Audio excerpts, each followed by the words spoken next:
Hello dear students, welcome to Falcon computer academy. मैं हूं केवल विजय और मैं आज आपको MS एक्सेल 2016 में एक स्पेशल कमांड के बारे में पढ़ाने जा रहा हूं। आज मैं आपको पढ़ाने जा रहा हूं डाटा टैब की टेक्स्ट टू कॉलम की कमांड के बारे में।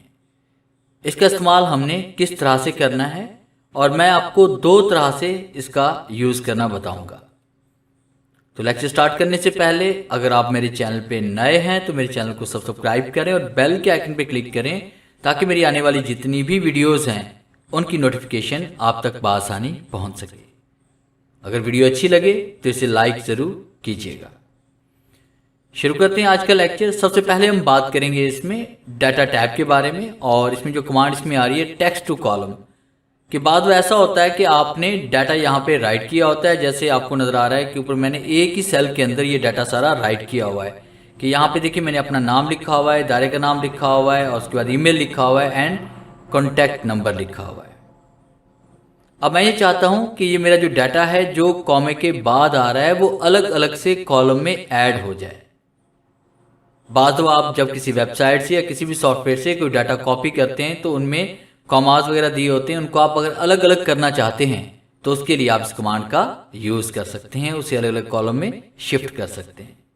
तो इसके लिए हमने क्या करना है, सबसे पहले आपने उस सेल में क्लिक करना है जिस सेल के अंदर आपने ये सारा डाटा राइट किया हुआ है। जैसे कि आपको नज़र आ रहा है मैंने यहाँ पे A4 कॉलम में ये सारा डाटा राइट किया हुआ है और उसके बाद बाकी अगर मैं सेल में क्लिक करता हूँ तो आपको ऊपर फॉर्मूला बार पे कोई डाटा यहाँ पे नज़र नहीं आ रहा क्योंकि ये एक ही सेल में डाटा राइट किया गया है। तो हमने यहाँ पे क्लिक करना है A4 सेल पे और उसके बाद आपने टेक्स्ट टू कॉलम पे क्लिक करना है। जैसे हम टेक्स्ट टू कॉलम पे क्लिक करते हैं तो आपके सामने यहाँ पे टेक्स्ट टू कॉलम का डायलॉग बॉक्स ओपन हो जाता है। आपने यहाँ पे क्लिक करना है, डिलिमिटेड पे आप क्लिक करेंगे और उसके बाद आपने इसे नेक्स्ट कर देना है। जैसे आप नेक्स्ट पे क्लिक करते हैं तो आपके सामने यहाँ पे एक और बॉक्स ओपन होता है। यहाँ पे हम क्लिक करेंगे कॉमास पे कि हम सिर्फ यहाँ पे जो कॉमास पे डाटा जो आ रहा है उसको हम सेपरेट करना चाहते हैं। और उसके बाद जैसे आप फिनिश पे क्लिक करेंगे तो आप देखें यहाँ पे डबल क्लिक करते हैं, नेम अलग हो गया। उसके बाद ये देखें एकेडमी का नेम अलग हो गया, ईमेल अलग हो गया हमारे पास और उसके बाद कॉन्टैक्ट नंबर अलग हो चुका है। तो इस तरह से कॉमे के बाद जो भी डाटा आएगा वो अलग अलग कॉलम में आप शिफ्ट कर सकते हैं। उसके बाद नेक्स्ट कमांड मैं आपको पढ़ाने वाला हूँ, इसमें वो भी टेक्स्ट टू कॉलम के बारे में ही है मगर ये थोड़ी सी डिफरेंट है। हम यहाँ पे शीट नंबर 2 पे आते हैं और यहाँ पे हम जूम इसका थोड़ा सा बड़ा कर लेते हैं ताकि आपको यहाँ पे ये क्लियर नज़र आ सके। क्लिक करते हैं और जूम यहाँ से बढ़ा देते हैं और यहाँ मैं डाटा टाइप कर रहा हूँ। जैसे कि मैंने अपना यहाँ पे नेम टाइप किया और उसके बाद मैंने यहाँ पे आल्ट और एंटर प्रेस करना है। एक ही सेल में न्यू लाइन इंसर्ट करने के लिए आपने आल्ट और एंटर का यूज़ करना है। और उसके बाद मैं यहाँ पे अपने इदारे का नेम टाइप करता हूँ, फाल्कन कंप्यूटर एकेडमी।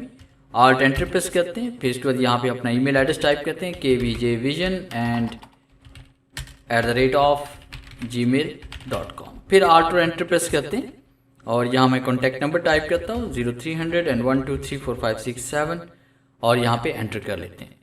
अब बाद बार डाटा आपको एक ही सेल के अंदर इस तरह से मिलता है तो हम चाहते हैं ये डाटा भी आपका अलग अलग से कॉलम में शिफ्ट हो जाए, यानी नाम अलग से आ जाए जहाँ जहाँ पे एंटर यूज़ हुआ है, उसके अलावा इदारे का नाम अलग से आ जाए और ईमेल अलग से आ जाए, कॉन्टैक्ट नंबर अलग से कॉलम में आ जाए। तो इसके लिए हमने क्या करना है, उस सेल के अंदर क्लिक करेंगे जिस सेल के अंदर आपने ये डाटा राइट किया है और फिर उसके बाद आपने यहाँ पे क्लिक करना है टेक्स्ट टू कॉलम पे और उसके बाद आपने डिलिमिटेड पे आप क्लिक करेंगे और आपने नेक्स्ट पे क्लिक करना है। अब देखिए जैसे हम नेक्स्ट पे क्लिक करते हैं तो यहाँ पे एंटर की कोई कमांड आपको नज़र नहीं आ रही। यहाँ पे टैब है, सेमीकोलन्स हैं, कॉमास है, स्पेस है, पर यहाँ पे एंटर नहीं यूज़ हो रहा। तो आपने कॉमा को ख़त्म करके यहाँ पे अदर्स पे आपने आना है और उसके बाद आपने इस सेल में आप क्लिक करेंगे सामने वाले में और यहाँ पे आपने कीबोर्ड से एक की प्रेस करनी है यानी Ctrl+J। और जैसे हम Ctrl+J प्रेस करेंगे तो ये सारा डाटा आपको नीचे प्रीव्यू में नज़र आ रहा है, ये अलग अलग हो चुका है। अब यहाँ पे हम नेक्स्ट पे क्लिक करते हैं और इसे फिनिश कर लेते हैं। अब देखें जैसे हमने इसको फिनिश किया, मैं यहाँ डबल क्लिक कर रहा हूँ इस तरह से, तो आप देखें कि ये तमाम डाटा आपका यहाँ पे अलग अलग हो चुका है। यहाँ पे इसका साइज़ हम थोड़ा सा कम कर लेते हैं तो इस तरह से आप देखें कि यहाँ पे सारा डाटा जितना भी है वो आपका अलग अलग हो चुका है। तो ये था हमारा आज का लेक्चर जिसमें मैंने आपको पढ़ाया टेक्स्ट टू कॉलम के बारे में। मिलते हैं हम नेक्स्ट लेक्चर में, तब तक के लिए गुड बाय।